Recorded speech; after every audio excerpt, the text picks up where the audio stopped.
ce sera toujours plus de déficit et toujours plus de dettes.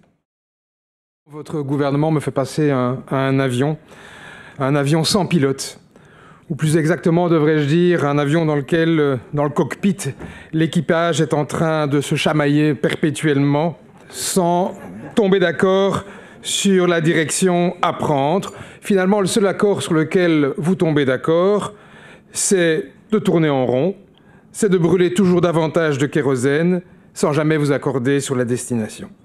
À ce rythme-là, chers collègues, nous craignons le crash du vol Gaway 2024 et avec lui, des lendemains qui déchantent pour ces 3,6 millions de passagers wallons. Car, chers collègues, la situation budgétaire dans laquelle se trouve notre région n'est plus tenable.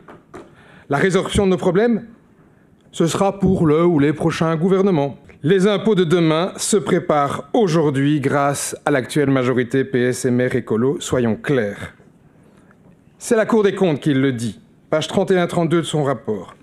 S'il est fait abstraction des dépenses exceptionnelles dédiées par le gouvernement aux inondations, à la crise sanitaire et à la relance, ainsi qu'à la guerre en Ukraine, les dépenses du budget ajusté 2022 s'établiraient à environ 16,2 milliards contre 13,9 en 2019.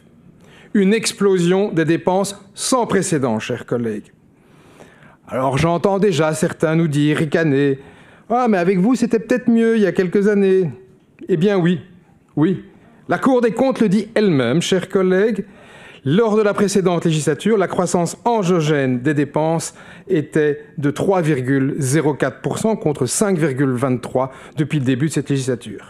Mais c'est vrai, pour rassurer les passagers embarqués dans ce vol en perdition, nous avons eu une annonce du commandant de bord. Rassurez-vous, chers passagers, nous avons diminué l'accroissement de la dette.